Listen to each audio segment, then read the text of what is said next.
Hello Assassins! Gustav, also known as Gargudon here, and for the first time in about 3 months, welcome back to the Assassin's Creed podcast, The Memory Core.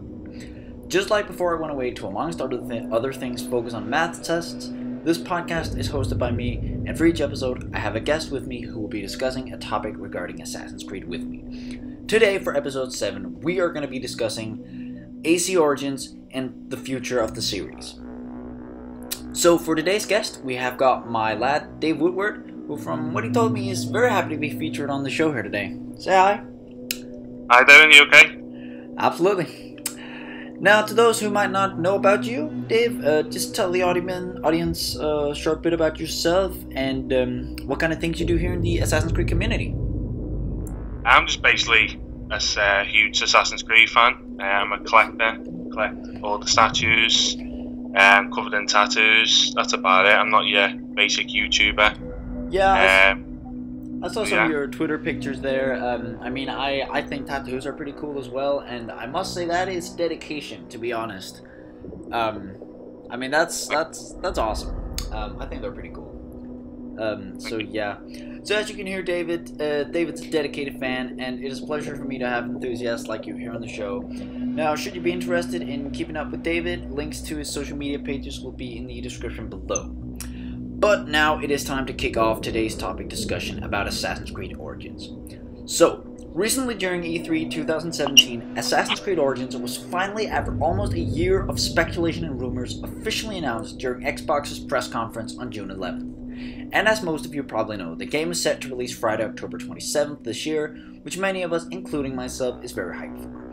At first, I was very skeptical about the whole ancient Egypt and going way back to before the birth of Jesus concept, but to be honest, I must say that in many, many ways, Assassin's Creed Origins looks like everything I could want in an Assassin's Creed game. Now, I thought it would be interesting to dig deeper into what the story is going to consist of in the new game, as well as gameplay and features and what the future of the series is going to be like now that the new era for Assassin's Creed begins with the tale of how the Brotherhood was born.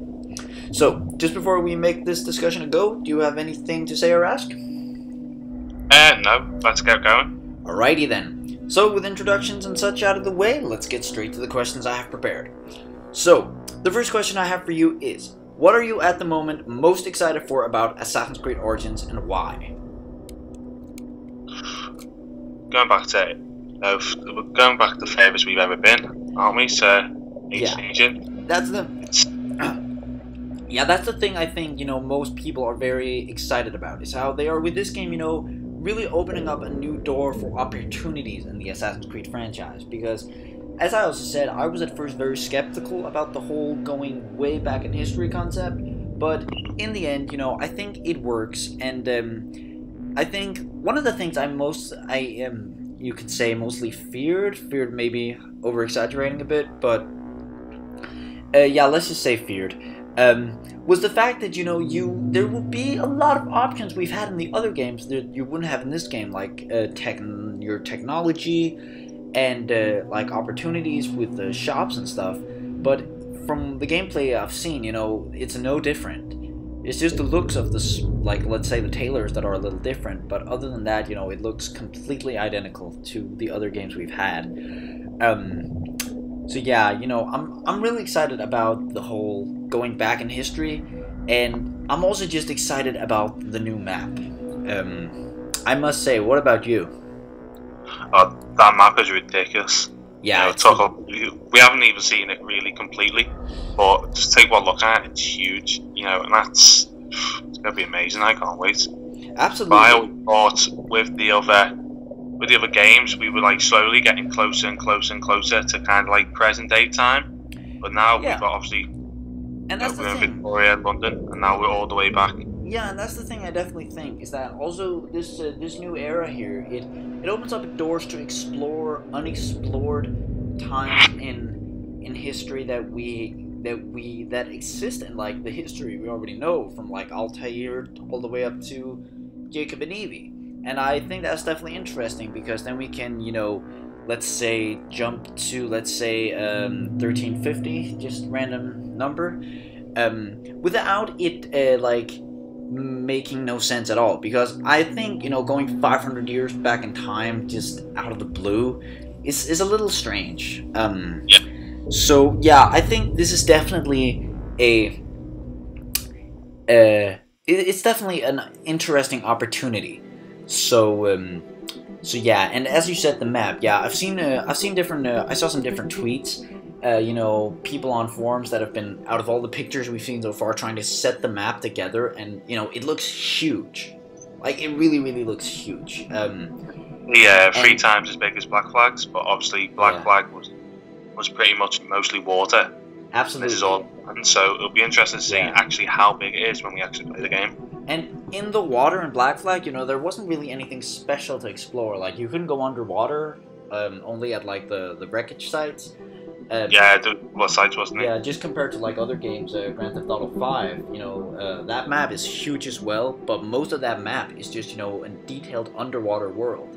And that's what I'm really excited for about this game, is the fact that you're finally going to be able to go underwater and like explore the world. And there's going to be crocodiles that are going to try to eat you up, and possibly other sea animals as well. And I am a nature guy too, so I am personally very, very excited about this map. I mean, you know, I loved some of the you know, sceneries from Black Flag, sailing on the sunset in the out on the water, and some of the big forests from Assassin's Creed 3 and Rogue. Absolutely love those too. So this is definitely for everyone, I guess, who likes to explore game maps that are filled with nature. This is the game for you, including me. So yeah. Yeah. Now, do you have anything to add to this, or should we jump to the next question I have? No, we can jump straight to the next question. I think we've covered all that one. Yeah. But just in general, yeah, I think the things I'm most excited about is exploring here this new door that's being opened up for ancient history, and the map. I'll say those two, and the world. Yeah, the world, the map, same thing. I'll say those are the two things I'm definitely the most excited for about the game, and exploring the new era of Assassin's Creed here. What I think is interesting as well is what's the reason why we're going back to ancient Egypt. You know, that's what I'm looking forward to finding out. That's definitely it. And I mean, from what we've heard so far, Ubisoft say is because we are going to explore the dawn of the Creed. So yeah. But yeah, we're going to discover that as the player, aren't we? But you know, in like present day, what's the present day story behind it? You know, why are we going back all the way? Oh, I didn't think that one through. I don't remember. Did Ubisoft confirm there's going to be modern day? They haven't given they're drifting away from it, aren't they? They're more focused about obviously the E3 demo, and then obviously they'll probably confirm at a later date. But I know. I mean, it's just that I'm thinking. That's just also one thing I quickly wanted to cover.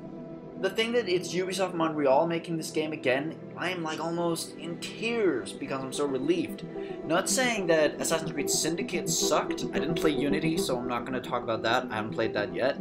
But Assassin's Creed Syndicate was great, but I think there were definitely some big things that we have seen in the other games that Ubisoft Quebec like excluded in both games, from what I experienced in Syndicate and from what I know in Unity. Do you know what I mean? Yeah, like, yeah.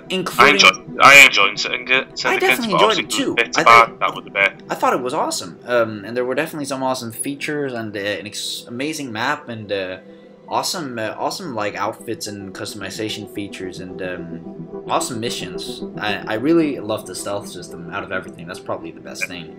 The system was brilliant. Yeah, the combat and the stealth system was amazing. But I just think, you know, modern day. I remember that when what was his name, Marc-Alexis Cote, creative director on that game, he said that there was going to be modern day, like there in June 2015, like 2 years ago. I was like, yes! And I was just like imagining, oh, what is this modern day story going to be like? A new third-person story, new assassin. And then in the end, I was kind of disappointed a bit. We probably all were with the modern day. It's the whole initiative. You know, you got Bishop. Yeah. You know, we want to play modern day. We don't want to sit there and watch what happens. Definitely. We want to get back there. Yeah, and I definitely just, I mean, of course, I'd love a third-person thing where you can actually have like a hidden blade and such, like the Desmond games. But even just something like Black Flag and Rogue would be nice too, because I actually enjoyed the modern day in at least Black Flag. I actually kind of did.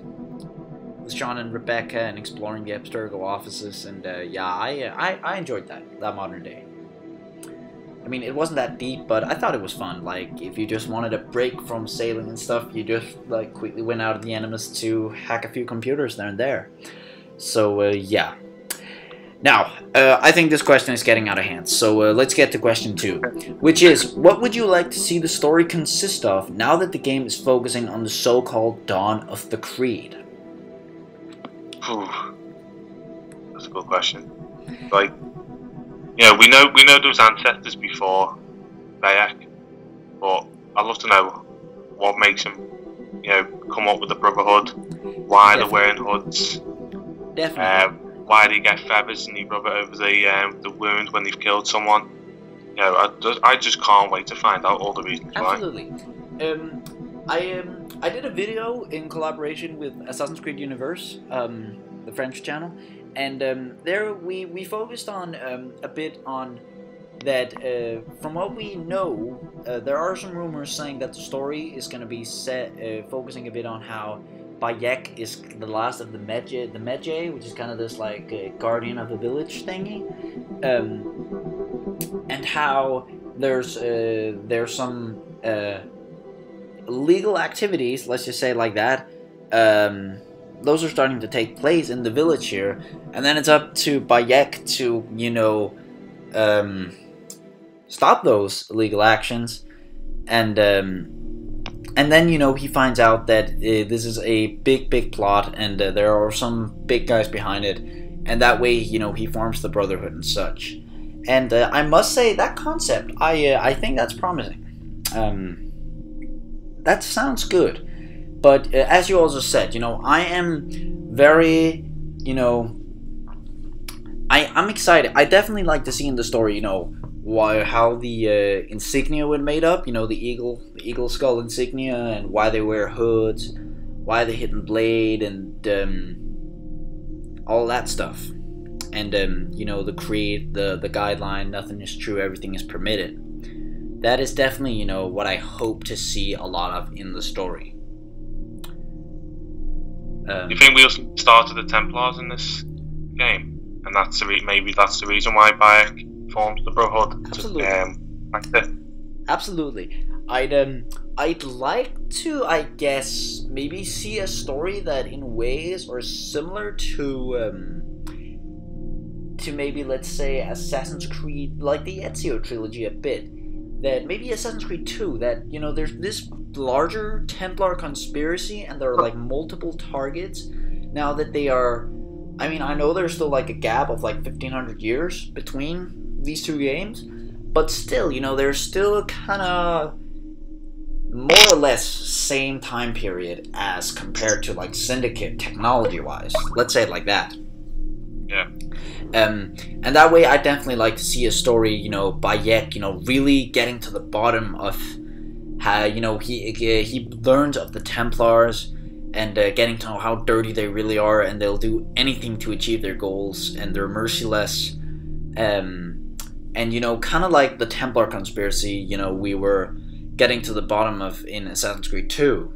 I thought that would be interesting. That would be. That would definitely be.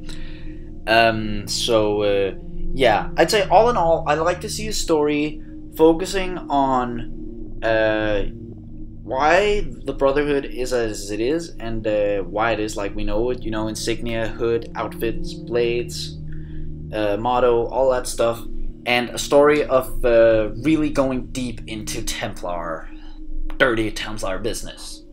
So, do you have anything to add to this question, or should we skip to my third and final one? Yeah, we'll skip to your third and final one. Right. You don't have anything to add to what you'd like to see in the story? Well, like I said, obviously I'd love to see how the Templars formed as well. And maybe that's the reason why Bayek forms the Brotherhood. But then, will we see him recruit people at the end of the game? Absolutely. That's also most of the stuff I've talked about with other people and such. I think the game is definitely going to focus on that. So yeah. Now let's get to my third and final question. Do you think this game will be the beginning of a series of Assassin's Creed games that will be set in ancient history, focusing on the dawn of the Assassin Brotherhood? Yeah, definitely. I think it will. I think these lines of new games are definitely going to be a trilogy. I think the next one could even be, we could even drift to ancient Greece.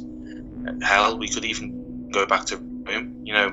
Definitely. See the Roman Empire, you know. I wanted you to say that because, yeah, I've talked with some other people before about that. I've even talked about it here on the podcast before, with some other people, and that's definitely it. I'm thinking ancient Rome, you know, would definitely, you know, that would almost, I think, be a prequel to Assassin's Creed Brotherhood, maybe. You know, focusing on the whole construction of Rome and maybe even some ties, if that's possible, to some of the antagonists we know from Assassin's Creed Brotherhood.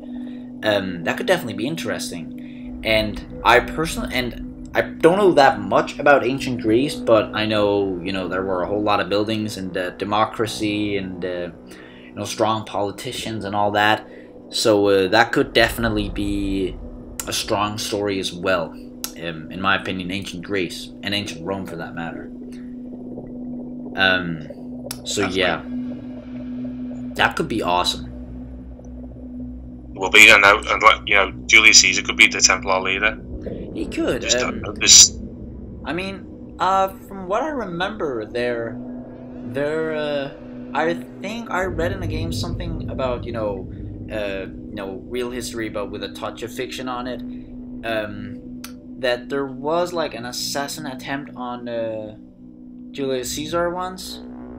I don't remember. Am I correct? Did I read that somewhere? It sounds vaguely familiar. Yeah, it does. It definitely does. I don't remember. But yeah, let's just leave that on the side. But yeah, definitely. I think ancient Rome and ancient Greece could definitely be interesting. And what do you think about the whole thing I said with you know, as many ties to Brotherhood as possible, if that's possible? Yeah, it's, you know, it'd be interesting as well because the Auditore family were assassins, so it'd be interesting to see, you know, go down in their family history where the assassins when Julius Caesar was there. Absolutely. If so, you know, we could find out more about that. Yeah, because the Auditore family, or I don't remember, did that start in Italy? Yeah, it did. Or I think I read something with the whole thing, Altair. It goes back to Altair, and that how it's related to Desmond. It was something that someone related to Altair married an Italian. They bought this villa in the 13th century in Italy, and they took the name Auditore, and it's a really complicated story. I think I read that somewhere in the AC2 data, Animus database. Right. Yeah.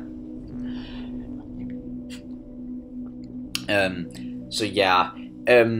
So I don't know if it would be possible focusing on the Auditore, but I definitely think it could. So yeah, let's say, just to conclude this a bit, let's say that that this is gonna be like the start of an ancient history trilogy. You know, really explaining the whole beginning of the Brotherhood, and then after that we can, you know, start going up in history again to where Syndicate left, maybe, or around there. I don't know about you, but I personally think that would be great, because I would also definitely like to return to like the more or less modern era with like the technology, the pistols and stuff. And I've said that many times on the show before. A setting I'd love to return to would be America, preferably North America, and kind of a story focusing on the aftermath of Assassin's Creed 3 and the North American Brotherhood and like Connor's legacy. But it could also be interesting, like going down South America. That could definitely also be great. The thing is just, I've also said that on the show before, I don't think we should move more closer to modern day than we already are, because I think Jack the Ripper, like 1888, is the limit, because then it gets too modern. I don't know about you, but definitely. Yeah. It definitely does. I mean, I'd say if we were to have a setting that was maybe, let's say, at the dawn of the 19th century, would be the Wild West. Just completely out of the blue.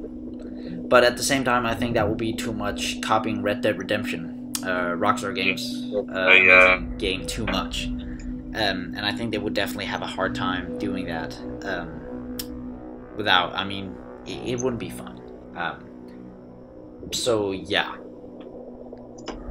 So, I guess to conclude this question, I mean, this might be the beginning of an ancient history trilogy. I'd personally like to see it. I'm open for the idea of it. But after that, I definitely like to go back to where we are. There around the 18th century. And that's also it, like, I don't want to get too much into historical settings, but a setting we haven't seen yet is the 16th, or the 17th century, that is. You know, the 1600s. That is something we haven't seen yet. And there, I guess, it could make for a good Black Flag prequel. Because, you know, the golden age of piracy was from 1680 to 1720. Like, those 4 decades. Kind of like Assassin's Creed Rogue was a prequel to AC3, I guess. So, yeah. That could be great. Now, do you have any... were you saying something, sorry? No, sorry, I didn't say nothing, no. Okay. My connection, my end's jumping. Okay. Now, do you have anything to add to this question? Is that a yes? Pretty covered it, I think. Alright. I agree with pretty much everything that you said. Alright. So, yeah, that is all the questions I have for you then. Now, do you have any questions you would like me to answer before we slowly wrap this up regarding this topic? No. Alright. I think we do, no. I think we've pretty much covered it, to be fair. Yeah, I think we have then. Alright then, I will say this is probably the shortest episode of the podcast today. But hell, I mean, that's might even be a good thing considering the last episodes have been pretty freaking long. Like, but I think as well, obviously, because we don't know too much about. Yeah, it might Origin. be. It might be, but I still thought this would be an interesting topic to cover. It's just, you know, like previous episodes, like especially episode 5 or not episode 5. Yeah, episode 5, 6, or sorry. Yeah, episode 5, 6, and the movie special I did back in December with some lovely guests. Like, those were just like an hour long, and then we just, for the 2 episodes I recorded after that, we just talked and talked and talked, and that was chaos. But yeah, so I actually think having a shorter episode is actually only a good thing. Yeah. All right. Now, I am getting too much into the length of these episodes. Now, I want to thank everyone for watching and listening to this return episode, I guess you can call it, of the Memory Corridor. And I hope every single one of you enjoyed listening to me and David discuss this topic as much as we enjoyed discussing it. To stay up to date on everything the Memory Corridor and more things Assassin's Creed, like my occasional Assassin's Creed photography I call #Creedography. Links to my Twitter and Instagram will be in the description below should you be interested in checking that out, along with links to David's social media pages as I also said earlier on in the episode. Now, if you guys have any feedback and or topic ideas for the podcast here, feel more than free to share them with me in the comment section below. As like I always say, it will probably go a long way in the process of making these episodes, not only for myself, but possibly for you sworn to the Brotherhood assassins out there as well.